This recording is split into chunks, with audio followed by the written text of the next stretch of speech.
Welcome back to Sunrise, everyone, to major news on the national security front this morning. And the Chinese artificial intelligence app DeepSeek has just been banned from all government devices over concerns the software poses an unacceptable risk to Australia's security.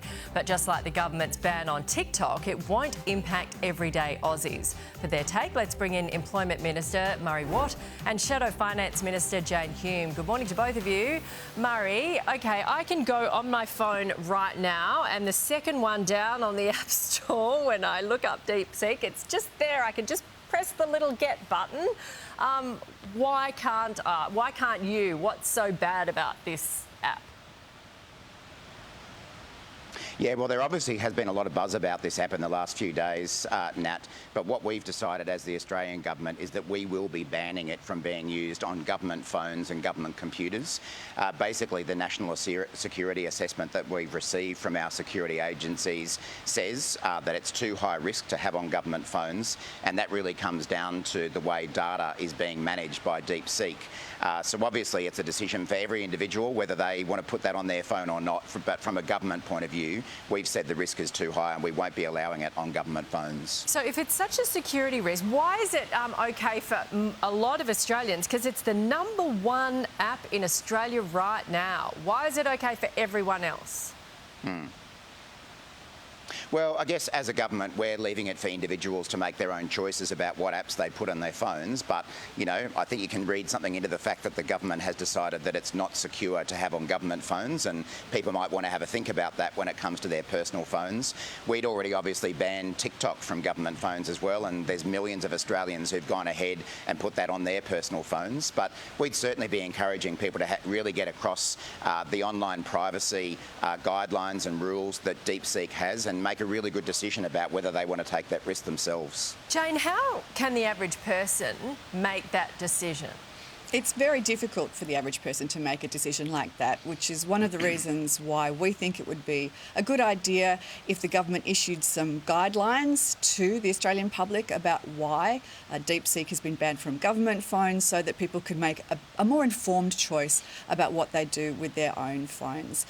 We think that that would be a more comprehensive and a transparent way of approaching it. Are you going to do that, Murray? Give us some guidelines? Well, we'll certainly be putting further information out to the Australian public to help them make that kind of decision. But as I say, I think it's a pretty big step that the Australian government has decided that the risk is too high for Australian government phones. And I think Australian citizens should think very carefully about that with their own phones as well. Okay, it's kind of like read the room, I guess. Moving on, the New South Wales Transport Minister has resigned from Cabinet over her government driver perks and usage of them for personal means. Murray, is this a wake-up call to all Australian politicians? How much they use these dedicated perks? Yeah, I think it is a wake-up call for politicians, and I think it's a reminder that we need to use taxpayers' money wisely. I think it was the wrong call from the Minister, and I think she did the right thing by stepping down.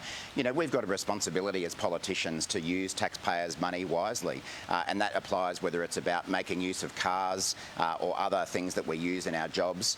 But frankly, you know, it's the same principle that applies to some of the policies that we're seeing coming out at the moment.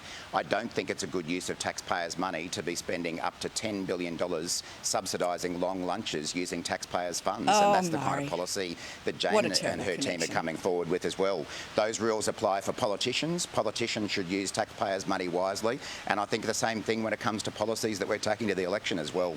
On the car usage, Jane, have you ever used your private driver for personal trips?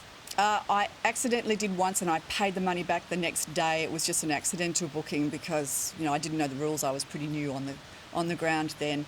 But yeah, this is really important because you know, you've got to make sure that you consider that every dollar that a government spends, whether it be on the perks, if you like, of the job, or whether it be in policy making, is a dollar that somebody else has earned, which is why it's so important to spend taxpayer money wisely. Murray's right in that, but he's all talk and no action. If you want to see how the Labor government spends taxpayer money poorly, wastefully, go to underlabor.com.au. Okay. There's a raft of things under this government where they have wasted taxpayer money. We've got an election coming and we've got plenty of weeks to discuss each side, but we'll leave it there. Thank you very much for your time. We'll see you next week.